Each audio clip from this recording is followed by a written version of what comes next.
সবাইকে আন্তরিক শুভেচ্ছা জানিয়ে পিএনসি ট্রাস্টের পক্ষ থেকে এবার তোমাদের সামনে কি নিয়ে আসছে দেখতে থাকো। অধ্যায় 3 অনুশীলনী 3.2 এর প্রশ্ন নং 14।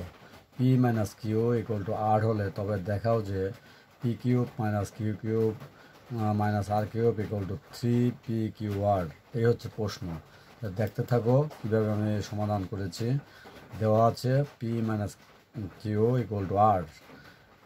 এরপরে কি করছি দেখো, অতএব বাম পক্ষ কি ছিল, P cube minus Q cube minus R cube, এটা বাম পক্ষ নেওয়া হয়েছে। এরপরে দেখো কি করেছি, P cube minus Q cube এর বেসিক পাওয়ারের যে এ কিউব মাইনাস বি কিউবের সূত্র রয়েছে মান নির্ণয়ের, সেই সূত্র নেওয়া হয়েছে।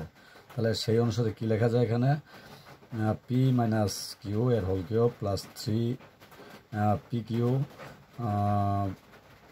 P minus Q under bracket আর মাইনাস আর কিউব থেকে গেল।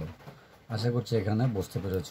এরপর দেখো কি করেছি, মান বসিয়ে দেওয়া হয়েছে। পি মাইনাস কিউ এর যে মান ছিল এই মান বসিয়ে দেওয়া হয়েছে আর এর whole cube plus 3 P Q dot into R, আবার মান বসানো হলো এখানে, মাইনাস আর কিউব থেকে গেল।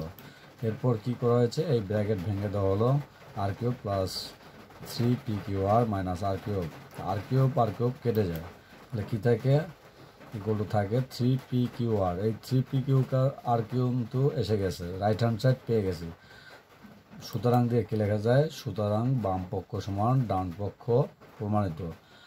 আশা করছি যে যেখান থেকে দেখছো তোমাদের কাছে ভালো লাগবে। এ ধরনের অঙ্ক সপ্তম শ্রেণী, অষ্টম শ্রেণী, নবম, দশম এসেছি যে কোনো ক্লাসে এই ক্লাসগুলোর মধ্যে আসতে পারে এরকম ধরনের অঙ্ক। আশা করছি তোমাদের কাছে আকর্ষণীয় হবে। আমি কিন্তু ধারাবাহিকভাবে তোমাদের সামনে অঙ্কগুলো তুলে ধরছি। তোমরা এগুলো বেশি বেশি প্র্যাকটিস করবে, তাহলেই তোমাদের কাছে অঙ্কের দুর্বলতা কেটে যাবে, বীজগণিতের অঙ্ক এবং সৃজনশীল প্রশ্নগুলো ভালো পারবে। মেইন বই বেশি বেশি প্র্যাকটিস করবে। এই কথা জানিয়ে সবাইকে ধন্যবাদ জানিয়ে ক্লাসটি এখানে শেষ করছি। সবাইকে ধন্যবাদ।